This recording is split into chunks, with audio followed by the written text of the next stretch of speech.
Yes FM, l'info dont tout le monde se fout, sauf nous. On s'en tape aujourd'hui d'un article de la Tribune de Genève qui nous parle du livre Sexe, drogue et natation d'Amaury Levaux, champion de natation. Alors dans ce livre paru hier, Amaury balance. Ouais. Il est vache, le veau.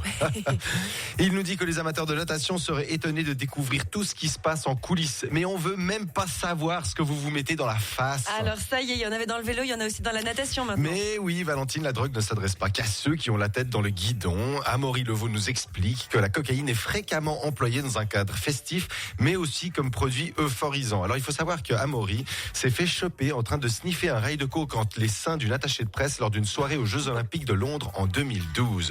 Amaury Levaux, ou comment joindre l'utile à l'agréable. Je vous laisse juger ce qui est utile et ce qui est agréable entre le rail de coke et les seins.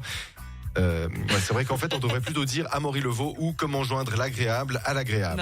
Non. Bon, les propos d'Amaury viennent s'ajouter aux récentes déclarations de Paulo César, l'ancien footballeur brésilien qui a avoué il y a pas longtemps qu'il avait vendu sa médaille de champion du monde au Mexique en 1970 et une réplique du trophée pour s'acheter de la cocaïne. Tu rigoles. Non, je ne rigole pas. Bon, moi je croyais que tu rigolais. Non, c'est encore non. un ancien sportif qui tombe bien bas finalement. Oui, franchement, revendre ses anciens trophées pour s'acheter de la drogue, c'est, stupéfiant. Au moins, lui, il ne la consomme pas actuellement pour ses performances sportives, vu qu'il a 65 ans, ou alors peut-être pour ses tirs de coups francs avec sa femme. Non mais, franchement, c'est dingue. À chaque fois qu'un article nous parle de dopage, on crie au scandale, on fait les mecs surpris. Mais c'est vrai ça, pourquoi les gens ils ont toujours l'impression d'être étonnés, effarés quand on parle de drogue en sport. Il faut comprendre qu'avec le fric qui circule dans les sports médiatisés, la performance sportive est au premier plan et tous les moyens sont bons pour gagner, même s'il faut passer par la case picouse ou sniffage. Non mais franchement, il y a qu'à voir les cyclistes. Bientôt, ils courront avec la perfusion dans le bras.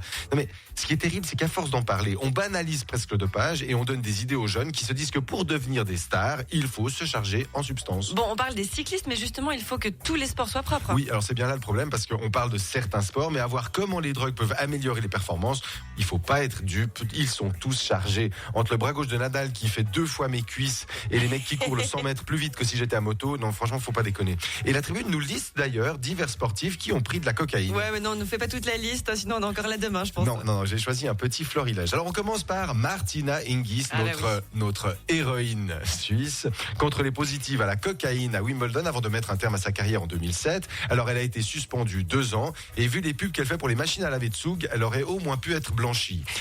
Marco Pantani, lui, ça lui a été fatal. C'était pas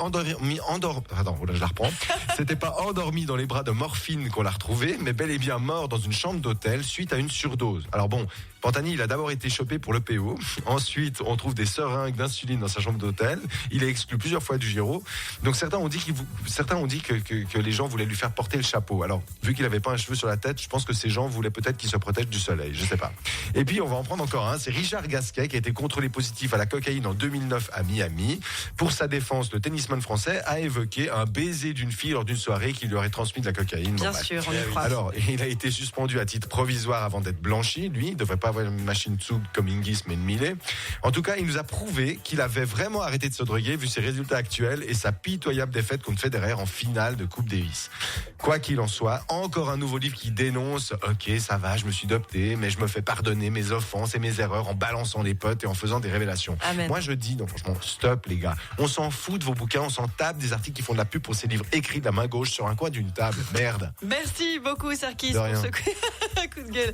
Dans quelques minutes, c'est le retour de l'information.